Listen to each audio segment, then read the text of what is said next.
ಮಾಡಿದಾಗ ಭಾಳಷ್ಟು ಜನ ಕೂತ್ಕೊಂಡಿದ್ರು. ಅವ್ರನ್ನೊಂದು ಕೇಳಿದ್ವಿ, ನೋಡಿದಾಗ ಏನಾಗಿತ್ತು, ಅದರಲ್ಲಿ ಯಾರಿಗೆ ಕೂಡ ಡ್ರಗ್ಸ್ ಅಂದರೆ ಒಂದಿಷ್ಟು ಜನಕ್ಕೆ ಗೊತ್ತೇ ಇಲ್ಲ, ಒಂದಿಷ್ಟು ಜನಕ್ಕೆ ಅಭ್ಯಾಸ ಇಲ್ಲ, ಎಕ್ಸ್ಪೋಸ್ ಆಗಿಲ್ಲ ಯಾರು ಕೂಡ ಅದರಲ್ಲಿದ್ದವರು. ಸೊ ಅಂಥವ್ರನ್ನ ಕರೆದು ಮಾತಾಡಿದ್ರೆ ಏನೂ ಇರಲ್ಲ. ನಾವು ಶಾಂತಿ ಸಭೆಗೆ ಯಾವುದೇ ಕೇಸ್ ಮಾಡೋದಂಥ ಸ್ವಾಮೀಜಿಗಳನ್ನು ಗುರುಗಳನ್ನು ಕರೆದು ಮಾತಾಡಿದಂಗೆ ಇರ್ತದೆ. ಅವರೆಲ್ಲ ಒಳ್ಳೆಯವರು ಇರ್ತಾರೆ ಆಟೋಮ್ಯಾಟಿಕಲ್ಲಿ, ಯಾವ ಕೆಟ್ಟ ಅಭ್ಯಾಸವೂ ಇರಲ್ಲ, ಯಾವಾಗಲೂ ಕೂಡ ಯಾವ ಗಲಾಟಕ್ಕೂ ಹೋಗಲ್ಲ ಅಲ್ಲ. ಅದಕ್ಕೆ ಈ ಸಲ ಚೆಕ್ ಮಾಡಿದ್ದೀವಿ, ಸ್ವಲ್ಪ ಸ್ಟ್ಯಾಟಿಸ್ಟಿಕ್ಸ್ ನೋಡಿ ಹೋದ ವರ್ಷ ಎಲ್ಲ ಕಾಲೇಜುಗಳು ನೋಡಿದ್ದಾಗ ಎಷ್ಟು ಜನ ಸ್ಟೂಡೆಂಟ್ಸ್ ಮೇಲೆ ಕೇಸಸ್ ಆಗಿದ್ದಾವೆ ಅಂತ ನೋಡಿದರೆ ಸುಮಾರು ಒಂದು 500 ಜನರ ಮೇಲೆ ಕೇಸಸ್ ಆಗಿದ್ದಾವೆ, ಕನ್ಸಂಪ್ಷನ್ ಕೇಸಸ್. ಸರಿ ಆಯಿತು, ಅವರೆಲ್ಲ ಬಿಟ್ಬಿಟ್ಟಿರ್ತಾರೆ ಅಭ್ಯಾಸ. ಈಗ ಮೊನ್ನೆ ನಾವು ಲಾಸ್ಟ್ ಮೀಟಿಂಗ್ ಮಾಡಿದ್ರಿಂದ ಈ ಮಧ್ಯೆ ಯಾರಾದರೂ ಸಿಕ್ಕಿದ್ದಾರಾ ಅಂತೇಳಿ ನೋಡೋಕ್ಕೆ ಹೇಳಿದ್ವಿ. ಅದರಲ್ಲಿ ನೋಡಿದ್ದಾಗ ಇದ್ರು 150 ಜನ ಸುಮಾರು ನಮಗೆ ಸಿಕ್ಕಿದ್ರು. ಇನ್ನು ಡ್ರಗ್ ಅಭ್ಯಾಸ ಇದ್ದವರು, ಇದರ ಫಿಕಲ್ ಡ್ರಗ್ ಎಡಿಕ್ಟ್ ಅಂದ್ಕೊಳ್ಳಿ ಅಥವಾ ಡ್ರಗ್ ಎಕ್ಸ್ಪೆರಿಮೆಂಟೇಷನ್ ಸ್ಟೇಜಲ್ಲಿರಲಿ, ಏನೋ ಡಿಫ್ರೆಂಟ್ ಸ್ಟೇಜಸ್, ಯಾವುದೇ ಸ್ಟೇಜಲ್ಲಿರಲಿ ಡ್ರಗ್ಸ್ ತಗೋತಾ ಇದ್ದಂಥವರು ಸಿಕ್ಕಿದ್ರು. ಈಗ ಅದಕ್ಕೆ ಅವರ ಜೊತೆಗೆ ಆದರೆ ಅವರ ಪೋಷಕರನ್ನು ಕೂಡ, ಫ್ಯಾಮಿಲಿ ಮೆಂಬರ್ಸ್ನು ಕೂಡ ಕರೆಯೋಕ್ಕೆ ಹೇಳಿದ್ವಿ. ಸೊ ಕೆಲವು ಜನ ನಿಮ್ಮಲ್ಲಿ ಇದ್ದರೆ, ಸೊ ಅದಕ್ಕೆ ಅಟ್ಲಿ ಇವಾಗ ನಾವೇನು ಮಾತಾಡ್ತೀವಿ, I feel it is somehow relevant to you. ಒಂದು ಎರಡನೇದು, ಅರುಣ್ ನಮಗೆ ಕ್ಲಿಯರಾಗಿ ಹೇಳಿದ್ದಂಗೆ ಭಾಳಷ್ಟು ಜನ ನಾವು ಸಮಸ್ಯೆಯನ್ನು ಅಕ್ನಾಲೆಡ್ಜ್ ಮಾಡಲ್ಲ. ಉದಾಹರಣೆಗೆ 150 ಕಾಲೇಜು ಸುಮಾರು, ಪ್ರತಿ ಕಾಲೇಜು ಕೂಡ ನೀವು ಆ್ಯಂಟಿ ಡ್ರಗ್ ಕಮಿಟಿ ಫಾರ್ಮ್ ಮಾಡಿಕೊಳ್ಳಿ. ಒಟ್ಟಿಗೆ ನೀವು ವಾಲಂಟ್ರಿಯಾಗಿ ನಿಮಗೆ ಬೇಕಾದ ಡೇಟಲ್ಲಿ ರ್ಯಾಂಡಮ್ ಸ್ಕ್ರೀನಿಂಗ್ ಮಾಡಬೇಕಂತ ಹೇಳಿ ಕೂಡ ತಿಳಿಸಿದ್ದೀವಿ. 1 ತಿಂಗಳ ಟೈಮು ಕೂಡ ಕೊಟ್ಟಿದ್ವಿ. ಆದರೆ ಎಲ್ಲರೂ ಫಾರ್ಮ್ ಮಾಡಿದ್ರು ಅಂತ ಹೇಳಿದರು, ಓಕೆ. ಆದರೆ ಇಲ್ಲಿ ನಾವು ನೋಡಿದರೆ 150 ಕಾಲೇಜ್ ಪೈಕಿ 100 ಕಾಲೇಜ್ದವ್ರು ಮಾತ್ರ ಇದ್ದಾರೆ. ಆಯಿತು, 107 ಕಾಲೇಜ್. ಉಳಿದ 43 ಕಾಲೇಜಲ್ಲಿ ಅವರು you have declared your campus drug free, thank you. ಆದರೆ ಎಷ್ಟೆಷ್ಟು ಕಾಲೇಜುಗಳ ಮೇಲೆ ನಾವು ಕೇಸ್ ಆಗಿದ್ದಾವೆ ಅಂತ ಹೇಳಿದೆ. ಇದರಲ್ಲಿ 80 ಕಾಲೇಜ್ ಇದ್ದಾವೆ ಸ್ಟೂಡೆಂಟ್ಸ್. 80 ಕಾಲೇಜುಗಳಲ್ಲಿದ್ದಂಥ ಸ್ಟೂಡೆಂಟ್ಸ್ ಮೇಲೆ ಈವರೆಗೆ ನಾವು ಕೇಸ್ ಮಾಡಿದ್ದಾಗ they have been found to be using drugs at whatever stage. ಅವನ್ನ ಎಕ್ಸ್ಪೆರಿಮೆಂಟ್ ಮಾಡ್ತಾ ಇರ್ಬೋದು, ಸೇರ್ತಾ ಇರ್ಬೋದು. ಈ ಉಳಿದ ಬಾಕಿ 40 ಕಾಲೇಜ್ನವರು if you don't want to acknowledge, no problem. ಹಾಗೆ ಈ ಡ್ರಗ್ ಸ್ಕ್ರೀನಿಂಗ್ ನೀವು ವಾಲಂಟ್ರಿಯಾಗಿ ಮಾಡಿಕೊಳ್ಳುವಂಥದ್ದು ನಮಗೆ ಒಂದು ಶೆಡ್ಯೂಲು, ಟೈಮ್ ಕೊಡಿ. ಈ ಡೇಟ್ ಅಂತ ಬೇಕಾಗಿಲ್ಲ, ಯಾವ ವಾರ ಯಾವ ಟೈಮಲ್ಲಿ ಮಾಡ್ತೀರಿ ನೋಡಿ ಕೊಡಿ ಅಂತ ಕೇಳಿದ್ವಿ. ಒಂದು 50-60 ಕಾಲೇಜ್ದವರು ಕೊಟ್ಟಿದ್ರಿ, thank you, your on the right way. ಉಳಿದವರು either they don't want to do it or they are lazy that they cannot do it, no problem. See, ಪೊಲೀಸರು ಒಂದು ಕಾಲೇಜಿಗೆ ಬಂದು ಒಳಗಡೆ ನಿಮ್ಮ ಹತ್ರ ನಾವು ಬಂದು ಚೆಕ್ ಮಾಡಿ ನಿಮಗೆ ಅನ್ಕಂಫರ್ಟಬಲ್ ಫೀಲಿಂಗ್ ಕೊಡೋದು ನಮ್ಗೆ ಇಷ್ಟ ಇಲ್ಲ. We don't want to do it like that. Thing is there is a problem. ಕೆಲವು ಕಾಲೇಜುಗಳ ಬಗ್ಗೆ ಹೇಳ್ತಾ ಇದ್ದಾರೆ, ಹೋಗಿ ನೀವು 5-6 ಜನ ಕರ್ಕೊಂಬಡಿ, ಬರಬೇಕು, ಖಂಡಿತ ಇರ್ತಾರೆ ಡ್ರಗ್ ಎಡಿಕ್ಟ್ಸ್ ಅಂತ ಹೇಳ್ತಾರೆ. ನಾವು ಆ ರೀತಿ ಚೆಕ್ ಮಾಡ್ಬೋದು, but it doesn't send a good message to anybody. ನಿಮಗೂ ಕಂಫರ್ಟಬಲ್ ಆಗಿರಲ್ಲ, ಸ್ಟೂಡೆಂಟ್ಸ್ಗೂ ಪೇರೆಂಟ್ಸ್ಗೂ ಯಾರಿಗೂ ಕಂಫರ್ಟಬಲ್ ಆಗಿರಲ್ಲ. ಯಾಕಂದರೆ ಕಾಲೇಜಲ್ಲಿದ್ದವರಲ್ಲಿ ಒಂದು 10 ಜನ ಹೀಗಿದ್ದರೆ ಉಳಿದ 90 ಜನಕ್ಕೆ ನಾವು ತೊಂದರೆ ಕೊಡ್ತಾ ಇದ್ದಂಗೆ ಆಗುತ್ತೆ. We don't want to do that. But it is your responsibility at the same time. Came at the right time. I'd like to welcome our DC. Please welcome. So ಹೀಗಾಗಿದೆ. ನಮ್ಮ ಎನ್ಕಾರ್ಟ್ ಕಮಿಟಿಯಲ್ಲಿ ಹೇಗೋ ಕಾಲೇಜ್ ಎಜುಕೇಷನಿಂದ, ಎಜುಕೇಷನ್ ಡಿಪಾರ್ಟ್ಮೆಂಟಿಂದ members ಇದ್ದಾರೆ. If you don't want to take these steps, we will be forced to take steps at least. Simple. ಉಳಿದಿದ್ದು 100 ಕಾಲೇಜಿಂದ ಇದ್ದಿರಿ ಬಂದಿದ್ರಿ, ಭಾಳ ಒಳ್ಳೆಯದು. ನಾವೇನು ಮಾಡಬೇಕಂತ ಯೋಚನೆ ಮಾಡ್ತಾ ಇದ್ದಿದ್ದು ಹೇಳಬೇಕು ಅಂದ್ಕೊಂಡಿದ್ದೀನಿ. ಒಂದು ನಿನ್ನೆನಾ ಮೊನ್ನೆನಾ ಸ್ವಲ್ಪ ಜೈಲಿಗೆ ಹೋಗಿದ್ದೀವಿ ನೋಡ್ಲಿಕ್ಕೆ, ಜೈಲಲ್ಲಿ ಏನಿದೆಪ್ಪ ಎಲ್ಲ ಚೆನ್ನಾಗಿದ್ದಾರೆ ಅಂತ ನೋಡ್ಲಿಕ್ಕೆ. ಅದರಲ್ಲಿ ಹಿಡ್ಕೊಂಡಿದ್ದೆ ಅವರಲ್ಲಿ. ಇಲ್ಲಿ ಸಪ್ರೇಟ್ ಸೆಲ್ಸ್ ಇದ್ದಾವಲ್ಲ, ಅದು ಹಿಂದೂ, ಇದು ಮುಸ್ಲಿಮು, ಇನ್ನೊಂದು ಯಾವುದು ಅಂತ ಹೇಳಿದ್ದಾರೆ. ಒಂದೊಂದರಲ್ಲಿ ಒಂದಿಷ್ಟು ಜನ ರೌಡಿಗಳು ಅಥವಾ ಕ್ರೈಮ್ ಮಾಡಿದವರು ಎಲ್ಲ ಇರ್ತಾರೆ. ನೋಡಿದ್ರೆ ಸಣ್ಣ ಸಣ್ಣ ಪಾಕೆಟ್ ಅಲ್ಲಿ ಇಲ್ಲಿ ಸಿಗ್ತಾರೆ ಜೈಲಲ್ಲಿದ್ದವ್ರಿಗೆ. ಯಾಕಂದರೆ ಇದು ತೊಗೊಳ್ದೆ ನನಗಾಗಲ್ಲ ಸರ್ ಅಂತ. ಎಲ್ಲರನ್ನ ಕರೆದು ಸಪ್ರೇಟಾಗಿ ಮಾತಾಡ್ತಿದ್ದಾಗ, ಯಾಕೆ ಕ್ರೈಮ್ ಮಾಡಿದ್ಯಾ ಸರ್? ಅದು ತೊಗೊಂಡಿದ್ರಿ, ನನಗೆ ಗೊತ್ತಾಗಿಲ್ಲ, ಮಾಡಿಬಿಟ್ಟಿದ್ದೀನಿ, ಏನೋ ಆಗಿದೆ ಸರ್ ವಿಷಯ. Which started what? ಡ್ರಗ್ ತೊಗೊಂಡಿದ್ದಕ್ಕೆ ಕ್ರೈಮ್ ಆಗಿದೆಯಾ? ಕ್ರೈಮ್ ಮಾಡೋಕ್ಕಾಗಿ ಡ್ರಗ್ ತೊಗೊಂಡಿದೆಯಾ? ಡ್ರಗ್ ತೊಗೊಂಡು ನಿನಗೆ ಅದು ಅಭ್ಯಾಸ ಆಗೋಗಿ ಎಡಿಕ್ಟ್ ಆಗಿ ಅದು ತೊಗೊಂಡಿದ್ರಿಂದ ಆಗಿದೆಯಾ? ಮುಗೀತು. That fellows life is closed. ಒಂದ್ಸಲ ಹೋಗಿದ್ದಾನೆ, ಒಳಗೆ ಬಿದ್ದಿದ್ದಾನೆ, ಅಲ್ಲಿ ಕೂಡ ತೊಗೊಂಡಾಗ ಅದಕ್ಕೆ ಇನ್ನೊಂದು ಕೇಸ್ ಆಗುತ್ತೆ, ಈಗ ಹೊರಗೆ ಬರಲ್ಲ, ಸೆಟ್ಲ್ಡ್ ಪರ್ಮನೆಂಟಾಗಿ ಅಲ್ಲೇ ಇರ್ತಾನೆ. ಎಲ್ಲರಿಗೂ ಕೂಡ ಯಾರ್ಯಾರು ಡ್ರಗ್ಸ್ ಯೂಸ್ ಮಾಡಿರ್ತೀವಿ, ಫಸ್ಟ್ ಎಕ್ಸ್ಪರಿಮೆಂಟೇಷನ್ ಮಾಡಿದ್ರಲ್ವ ಲೈಟಾಗಿ, ಫ್ರೆಂಡ್ಸ್, ನಮ್ಮ ಬೆಸ್ಟ್ ಫ್ರೆಂಡ್ಸ್ ಯಾರು ಇರ್ತಾರೆ ಅವ್ರು ತಂದು ಕೊಡೋದನ್ನು ನೋಡಿ ನಾವು ತೊಗೊಳ್ತೇವೆ. ಆ ಎಕ್ಸ್ಪರಿಮೆಂಟೇಷನ್ ಸ್ಟೇಜಲ್ಲಿ ಭಾಳ ಚೆಂದಾಗಿ ಕಾಣ್ತದೆ. You will start feeling high of it. ಸ್ವಲ್ಪ once you start getting use to it, ಅಭ್ಯಾಸ ಆಗೋದು, ಎಡಿಕ್ಟ್ ಆಗೋದು, ಆಮೇಲೆ ಅಬ್ಯೂಸ್ ಮಾಡೋದು ಸ್ಟಾರ್ಟ್ ಮಾಡೋದು ಆದಾಗ ಕಷ್ಟ ಆಗುತ್ತೆ.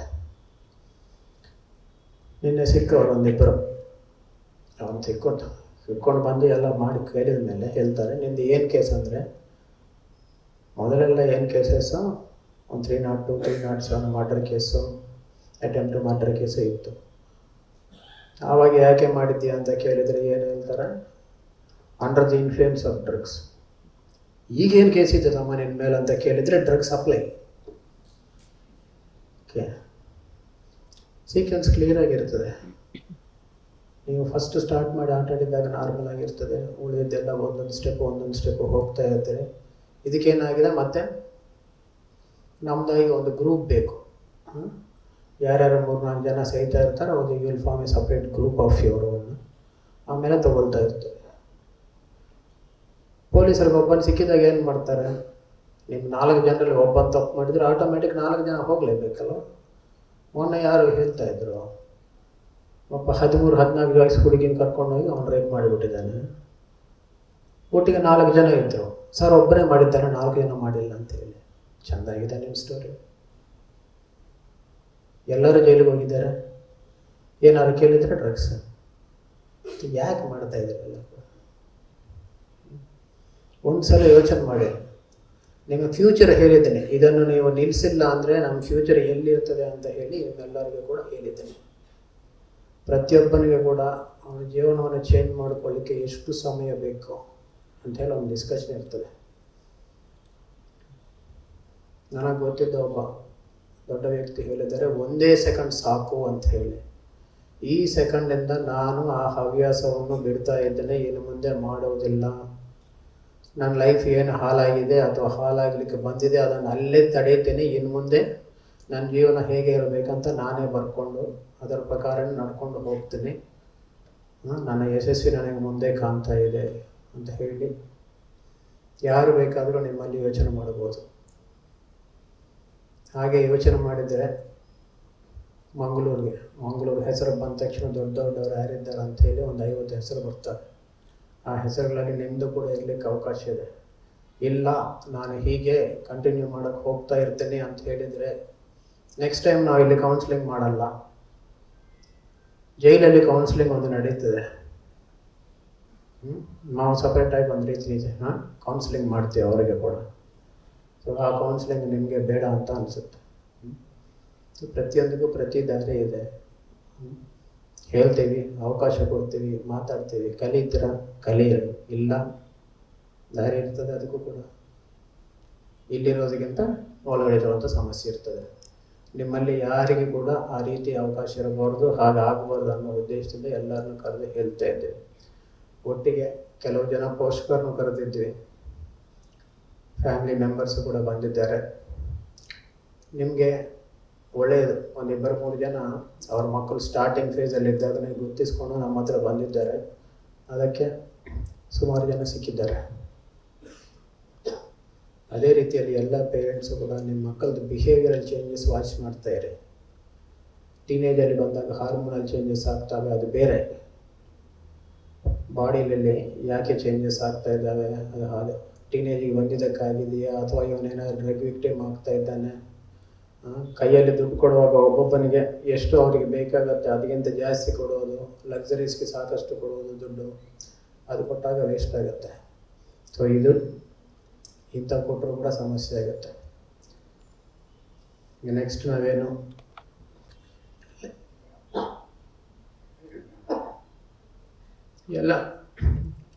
ಎಲ್ಲ ಕಾಲೇಜಲ್ಲಿ ಕೂಡ ಫಾರ್ಮ್ ಮಾಡಿದಂಥ ಕಮಿಟಿಯಲ್ಲಿ ಆದಷ್ಟು ಫ್ಯಾಕಲ್ಟಿ ಮೆಂಬರ್ಸು, ಕೆಲವು ಜನ ಸ್ಟೂಡೆಂಟ್ಸು, ಕೌನ್ಸಿಲರ್ಸು, ಮತ್ತೊಬ್ಬರು ಪೊಲೀಸ್ ಮೆಂಬರ್ಸ್ನ ಇಟ್ಕೊಳ್ಳಿಕ್ಕೆ ಹೇಳಿದ್ವಿ. ಫಾರ್ಮ್ ಮಾಡಿದ್ದವರು ಅದೇ ರೀತಿಯಲ್ಲಿ ಫಾರ್ಮ್ ಮಾಡಿದ್ರಿ, ಒಳ್ಳೆಯದು.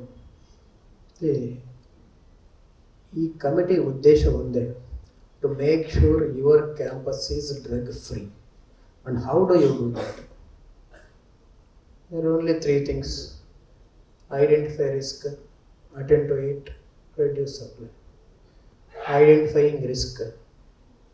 ಒಂದು, students who are at risk of exposure to drugs, ಯಾರು ತಗೋತಾ ಇದ್ದಾರೆ ಐಡೆಂಟಿಫೈ ಮಾಡಿಕೊಳ್ಳಿ. ಗೊತ್ತಿರ್ತದೆ, ಭಾಳ ಇಂಟೆಲಿಜೆಂಟ್ ಸ್ಟೂಡೆಂಟೇ ಗ್ರೇಡ್ಸ್ ಡೌನ್ ಆಗ್ತಾ ಇದ್ದಾರೆ. 4 ವರ್ಷದಲ್ಲಿ ಡಿಗ್ರಿ ಮುಗಿಬೇಕಿತ್ತು, 5ನೇ ವರ್ಷ ಕೂಡ ಇಲ್ಲೇ ಓದ್ತಾ ಇದ್ದಾನೆ. ಈವರೆಗೆ ಎಲ್ಲ ಪಾಸ್ ಆಗ್ತಾ ಬಂದಿದ್ದಾನೆ, ವರ್ಷಕ್ಕೆ ಇಷ್ಟು ಏರಿಯರ್ ಬರ್ತಾ ಇದ್ದಾವೆ. ಈ 4 ಜನ ಗುಂಪಾಗಿ ಕೂರ್ತಾರೆ, ಯಾರ ಜೊತೆ ನಾವು ಮಾತಾಡೋದಿಲ್ಲ. ನಮ್ಮ ಹಾಸ್ಟೆಲಲ್ಲಿ ಈ ರೂಮಲ್ಲಿ ನೈಟ್ 3 ಗಂಟೆ ತನಕ ಆನ್ ಇರುತ್ತದೆ. ಇವರು ಮಾತ್ರ ಹಾಸ್ಟೆಲಲ್ಲಿ ಊಟ ಮಾಡಲಿಕ್ಕೆ ಬರೋದಿಲ್ಲ, ಆದರೆ ಹೊರಗಿಂದ ಆರ್ಡರ್ ಮಾಡ್ತಾ ಇದ್ದಾರೆ. ಈ ರೂಮ್ಗಳಿಗೆ ಹೊರಗಿಂದ ಜನ ಜಾಸ್ತಿ ಬರ್ತಾ ಇದ್ದಾರೆ. ಗೊತ್ತಾಗುತ್ತೆ ನಿಮಗೆ ಆಟೋಮ್ಯಾಟಿಕ್ಕಾಗಿ ಆ ಗ್ರೂಪ್ ಯಾರು, ಕ್ಲಾಸಲ್ಲಿ ರೆಗ್ಯುಲರ್ ಆಗಿ ಲೇಟಾಗಿ ಬರುವಂಥದ್ದು ಅಥವಾ ಆಬ್ಸೆಂಟೀಸ್ ಇರೋದು ಯಾರು ಗೊತ್ತಾಗುತ್ತೆ ನಿಮಗೆ. ಎರಡನೇದು, ನಾವು ನೋಡಿದ್ದು ಇತ್ತೀಚೆಗೆ ಸ್ವಲ್ಪ ರೆಗ್ಯುಲರ್ ನಮ್ಮವ್ರು ಕೇಸ್ ಮಾಡ್ತಾ ಇದ್ದಾರೆ, ಕಡಿಮೆ ಆಗಿದೆ ಅಂತ ಹೇಳ್ತಾರೆ. ಕೆಲವು ಕಾಲೇಜುಗಳಿಗೆ ಕಾಲೇಜಿಂದ 100-150 ಮೀಟರ್ ದೂರದಲ್ಲಿ ಒಂದಿಷ್ಟು ಜನ ನಿಂತ್ಕೊಂಡಿರ್ತಾರೆ, ಯಾರೋ ಹುಡುಗರು ಬಂದರೆ ಕೊಟ್ಟು ಹೋಗ್ತಾರೆ ಅಂತ ಹೇಳಿ. ಹೋಗಿ ಕೇಸ್ ಮಾಡಿ ಅಂತ ಹೇಳಿದಾಗ ಫಸ್ಟ್ ದಿವಸ ಕೇಸ್ ಹಾಕಿದ್ದಾರೆ, 2ನೇ ದಿವಸ ಯಾರೂ ಕಾಣ್ತಾ ಇಲ್ಲ. ಬಟ್ 150 ಮೀಟರ್ದಿಂದ ಅವನು ಬೇರೆ ಎಲ್ಲೋ ಕೊಟ್ಟಿರ್ತಾನೆ, ಬೇರೆ ಎಲ್ಲೋ ಹೋಗಿರ್ತಾನೆ, 500 ಮೀಟರ್ ಆಗಿರುತ್ತದೆ. ಸೊ ಅದು ಯಾವುದಂತ ನೀವು ಐಡೆಂಟಿಫೈ ಮಾಡಿದರೆ ಭಾಳ ಈಸಿಯಾಗಿರ್ತದೆ, ಅಂಥವ್ರನ್ನ ದೂರ ಇಡಬೇಕಾಗತ್ತೆ. ಮೊನ್ನೆ ಒಬ್ಬರನ್ನ ಅರೆಸ್ಟ್ ಮಾಡ್ಕೊಂಡು ತಂದಿದ್ದೀವಿ. ಯಾರು ಅಂತ ಹೇಳಿದರೆ ಓಲ್ಡ್ ಸ್ಟೂಡೆಂಟ್ ಬಂದು ಈಗ ಎಕ್ಸಿಸ್ಟಿಂಗ್ ಸ್ಟೂಡೆಂಟ್ಸ್ಗಳಿಗೆಲ್ಲರೂ ಕೊಡ್ತಾ ಇದ್ದಾನೆ. ಸೊ ನಿಮ್ಮ ಓಲ್ಡ್ ಸ್ಟೂಡೆಂಟ್ ನೀವೇ ಐಡೆಂಟಿಫೈ ಮಾಡಬೇಕಾಗತ್ತೆ. So this will be our second work, identifying potential victims. Then identifying known peddlers. ಕೆಲವರು ಗೊತ್ತಾಗಲ್ಲ ನಿಮಗೆ ಪೊಲೀಸ್ ಕೆಲಸ ಇರ್ತದೆ, ಪೊಲೀಸರು ಕೆಲಸ ಮಾಡಲಿ. 2ನೇದರಲ್ಲಿ ನಿಮಗೆ ಗೊತ್ತಾದಾಗ ಹೆಲ್ಪ್ ಮಾಡ್ತಾರೆ, ಇಲ್ಲ ನಿಮ್ಮ ಹುಡುಗರಿಗೆ ಮಾತಾಡಿದ್ದಾಗ ಗೊತ್ತಾಗುತ್ತೆ. So whatever information you can pass on, you pass on. So ಅದು 2ನೇ ವಿಷಯ ಆಗಬೇಕಾಗತ್ತೆ. ದೆನ್ ನಿಮ್ಗೆ ಒಂದ್ಸಲ ಯಾರ್ಯಾರಿಗೆ ಸಮಸ್ಯೆ ಇದೆ ಅಂತ ಗೊತ್ತಾದ ಮೇಲೆ you know very well how to solve it. ಒಬ್ಬ ಹುಡುಗನಿಗೆ ಸಮಸ್ಯೆ ಅಂತ ಆಗಿದ್ದರೆ ಆ ಸ್ಟೂಡೆಂಟ್ಸ್ಗೆ ಹೇಗೆ ಸಮಸ್ಯೆ ನೀವು ಅಟೆಂಡ್ ಮಾಡಬೇಕಂತ ಹೇಳಿ ಗೊತ್ತಾಗುತ್ತೆ. ಎಲ್ಲರನ್ನ ಇನ್ವಾಲ್ವ್ ಮಾಡಿ, ನಿಮ್ಮ ಡ್ರಗ್ ಕಮಿಟಿಯಲ್ಲಿದ್ದವರೆಲ್ಲರನ್ನ ಇನ್ವಾಲ್ವ್ ಮಾಡಿ, ಆ ಸುತ್ತಮುತ್ತ ಎನ್ಕಾರ್ಡ್ ಕಮಿಟಿಯಲ್ಲಿ ಯಾರಿರ್ತಾರೋ ಅವ್ರನ್ನ ಇನ್ವಾಲ್ವ್ ಮಾಡಿ. Parents important, most important thing is parents. ಈ ಹುಡುಗ ಏನೋ ಡ್ರಗ್ಸ್ ತೊಗೊಂಡಿದ್ದಾನೆ, ಸರ್ ಪ್ಲೀಸ್ ಸರ್ ನಮ್ಮ ಅಮ್ಮ ಅಪ್ಪಗೆ ಹೇಳ್ಬೇಡ. ನೋ, ಯಾವ ದಿವಸ ನೀವು ಅದು ಬಚ್ಚಿಡ್ತಾ ಇದ್ದೀರಿ, you are spoiling his future, not just his future. ನಿಮ್ಮ ಕಾಲೇಜಲ್ಲಿ ಉಳಿದಂಥ ಎಲ್ಲರದು ಕೂಡ ಫ್ಯೂಚರ್ ಹಾಳು ಮಾಡ್ತಾ ಇದ್ದೀರಿ. ಅದನ್ನು ಮಾಡೋಕ್ಕೆ ಹೋಗಬೇಡಿ. ಈಗ ಕೂಡ ಲಿಸ್ಟ್ ಆಫ್ SOPs ಕೊಟ್ಟಿದ್ವಿ ಏನು ಮಾಡಬೇಕಂತ ಹೇಳಿ. ಅದರ ಪ್ರಕಾರ ಎಲ್ಲರಿಗೆ ಜವಾಬ್ದಾರಿ ಕೊಟ್ಟಿದ್ದೀವಿ. ಒಂದು ಕಾಲೇಜ್ ಮ್ಯಾನೇಜ್ಮೆಂಟ್ಗೆ, ನಿಮ್ಮ ADIC ಕಮಿಟೀಸ್ಗೆ, ನೆಕ್ಸ್ಟ್ ಪೇರೆಂಟ್ಸ್, ಕೌನ್ಸಿಲರ್ಸ್, ನಮ್ಮ ಪೊಲೀಸರು ಕೂಡ. ಕಾಲೇಜ್ ಮ್ಯಾನೇಜ್ಮೆಂಟ್ ಫಸ್ಟ್ ಒಂದು ADAC ಕಮಿಟಿ ಫಾರ್ಮ್ ಆಗಲಿ, ಆ್ಯಂಟಿ ಡ್ರಗ್ ಕಮಿಟಿ ಫಾರ್ಮ್ ಆಗಲಿ, ಎಲ್ಲೆಲ್ಲಿ ಆಗಿಲ್ಲ ಅವರು ಫಾರ್ಮ್ ಮಾಡಲೇಬೇಕು.